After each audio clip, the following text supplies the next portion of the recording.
So, my name is Joel. I am a co-founder and chief CCO officer of Loop54. Yes, that is a recursive title, if anyone was wondering. This guy is one of my other co-founders up there. His name is Mike. He's a mathematician, and so naturally he's our poster boy. I'm here to talk to you about why you shouldn't roll your own HTTP server. A lot of the talks today have been done by experts. This is more of a developer digging into something that he has no idea what he's doing, and a tale of all the mistakes we made and what we discovered along the way. First, let me tell you briefly about Loop54. Loop54 is what we're building at Loop54 is an API for integrating a smart on-site search into e-commerce websites, and it's based on machine learning. And what we're trying to do is to create a search engine that delivers relevant search results. So instead of just matching the letters you type into a search box to products in a database, we're trying to understand context, synonyms, and everything like that automatically. There's no manual input from administrators. You don't have to put in your synonyms and stuff like that. It's all done automatically. When we were building the first version of this, we made a small-scale prototype of the algorithm, and we didn't think so much about creating a great API, to be honest. We just wanted something that could accept requests and return responses so that we could implement this on a few e-commerce websites, some first customers, started testing, getting some data, and getting it out there. So we didn't want anything that required too much code or too much configuration. And we didn't really need a lot of features in HTTP either. And some of the servers, to us at least, it seemed that a lot of the servers available were either expensive or complex to set up, or introduced third-party dependencies, or all of the above. And also, to be honest, we didn't feel like researching all the alternatives out there. We just wanted to get something out there and get it running. So we thought, how hard can it be, right? This is a very simple HTTP request response sample. A lot of you are probably familiar with this. But for those who aren't, you have a few headers from the client, and then you get a few headers from the server, and you can have some data attached to it. In our case, we use JSON data, but it could be anything. So we looked at this, and we were thinking, how hard can it be? Hold my beer, right? As you might have guessed, we immediately ran into some headaches, and I'm going to list them for you. Headache number 1, encoding. So we need to decode all the bytes coming from the client into characters. The headers are pretty easy. They're always ASCII, but the body could be practically anything. But there is a header called content type. So the client will send us this header and tell us if it's UTF-8 or UTF-16 or whatever. But we still need to be smart. For UTF-16, for instance, it could be a little endian or a big endian, so the bytes come in different order. And sometimes you get a byte order mark in the beginning of the data that tells you which one it is, but sometimes you don't. So you have to scan the text and figure it out. And there's also ANSI, which is sort of an extension of ASCII with hundreds of different code pages. Most of the time you don't know which one it is, and they have different names in different languages. So what you have to do is you have to look for marks that tell you what it is, and most of the time they're not there, so you have to guess. And it's all a big mess. And we were starting thinking that maybe we should have looked this up beforehand. But would we add that in? Okay, so what next? Socket queue.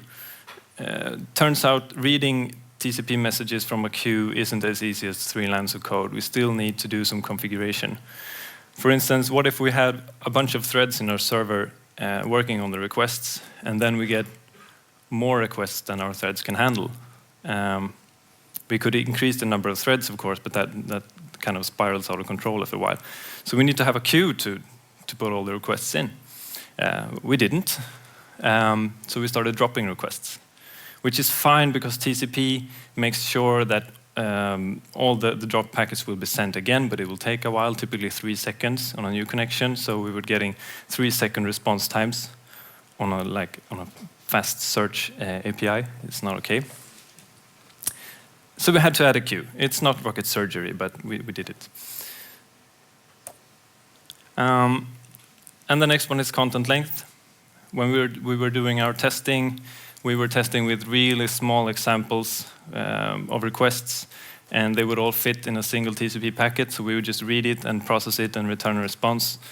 But then when we started testing live, we got longer requests, so it didn't fit in a single packet, and we just read the first packet. So, well, you can guess how that went. We got errors and everything blew up. So we need to check for the content length header. The client will send us a header that tells us the data is this big. So we need to keep reading until we get the header, and then we need to parse the header. And when we parse the header, then we need to keep reading until we got all the data that the header said we were going to get. And then we're done. So we add that in, and we were really starting to wish that we looked this up beforehand. That's a nice transition. It's automatically inserted. Anyhow, nagling. Have you ever heard of the nagling algorithm? We hadn't. Well, there's a problem in TCP where if there are too many small packets going on the network, it will become congested. And that means that the acknowledgement packets coming the other way will be delayed. And what happens then is that triggers retransmits. So there will be even more packets, and everything spirals out of control, and it becomes unusably slow. And also, there's some overhead in TCP. So if you send a lot of small packets, that's generally a bad idea. Trademark. So to combat this, a guy named John Nagel, he invented an algorithm that basically just buffers all the outgoing TCP packets into one big packet and sends it all at once, which is good for network congestion control. But it's really bad for us because it adds delay. So we were seeing up to about 300 milliseconds of increased response times. So we had to disable this, which was easy, but we had to do it. Okay, we're done, right? No. Turns out some clients won't even send us the data with the first request. Instead, they will send us an empty request or a request with only headers, with one header saying expect 100 continue. And what that means is the client is expecting the server to provide permission to send data. So these are very polite clients, you could say. They're asking for permission before they're sending data, but it also means that we need to implement support for 100 continue headers. So we did that. Stupid, well-mannered computers.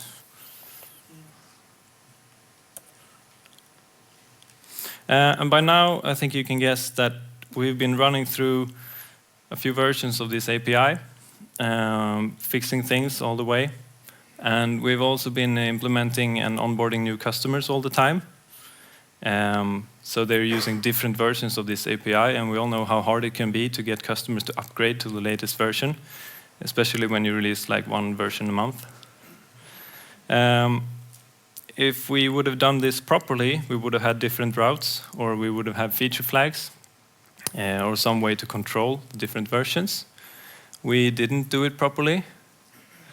So we have different clients implementing all the different versions of the API, and we don't really know which clients are implementing which versions. And we're still cleaning up that mess to this day, actually. Which can be a lot of work, because it involves getting customers to upgrade and starting to dig into which customers are using which versions. And we need translation layers and all of that, which is not fun at all. The final nail in the coffin came when we realized that we need support for keep alive and pipelining. So as I mentioned earlier, when a TCP packet is lost, it will be retransmitted after 3 seconds. And 3 seconds is a pretty long delay. But when a TCP connection has been running for a while, it's been sending packets back and forth, then the operating system or the TCP stack can learn from this, and it can adjust this 3-second delay to be a lot shorter. So if it's a very fast connection, it can decide after, say, 100 milliseconds that this packet has probably been dropped. But we had a problem where all of our requests were sent using a new TCP connection. So part of the problem is that we will get a lot of TCP connections, which is bad. But the bigger problem is as soon as a single packet is dropped, we will get a 3-second response time. So that's not okay. But there's a feature in HTTP where the client and the server can negotiate and decide that they should keep the connection open because there are more requests coming. And it's called keep alive. And on top of that, you can implement something called pipelining, which means that the client can send a bunch of requests without waiting for responses. So it can send 5 requests at a time and then receive 5 responses, and it doesn't have to go back and forth all the time. And this increases performance drastically. But it's pretty hard to implement because we need to pool all the connections, and we need to match all the connections with threads in our server. And if we have more open connections than we have threads, then we need to suspend the idle connections. And also, the clients won't explicitly close connections most of the time because they're not always very polite. So we need to keep track of which connections have been running too long, and we need to close them down, and all of that. And it's doable, but it's a lot of work. So we finally decided to get rid of this and implement something new. So we switched to Kestrel Web Server, which is part of ASP.NET Core, but it's also standalone and embeddable. So what we did, we embedded the web server in our application, so we still have no third-party dependency in that sense. We can just run the application standalone. It's also cross-platform, which gives us the opportunity to try running it on Linux or Mac. We're running on Windows today, but we're trying to migrate. Surprisingly, it was a little bit faster and uses less memory than our homegrown approach. What was most surprising was probably that it wasn't even faster. I think that speaks to our lead hacking skills. And it has full HTTP support. So it supports all of the features that I mentioned and a lot more. For instance, the HTTP 2, which would have been a pain to implement ourselves. And it's probably more secure. We've been talking a lot about security today. Security was not the #1 priority in our old web server. I don't know the priority, to be honest, in Kestrel, but it's probably a lot higher. We haven't had any attempted break-ins yet, but we will probably get them when we're growing, except for a few of our customers getting attacked by people writing SQL in their search box. But that doesn't work because we don't use SQL.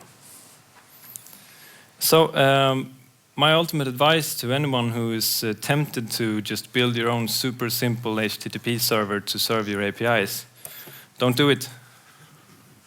But if you do, I suggest you read up on it beforehand to find all the features that you need supported and all the quirks in the protocols. And I'm pretty sure the temptation will go away. Thank you.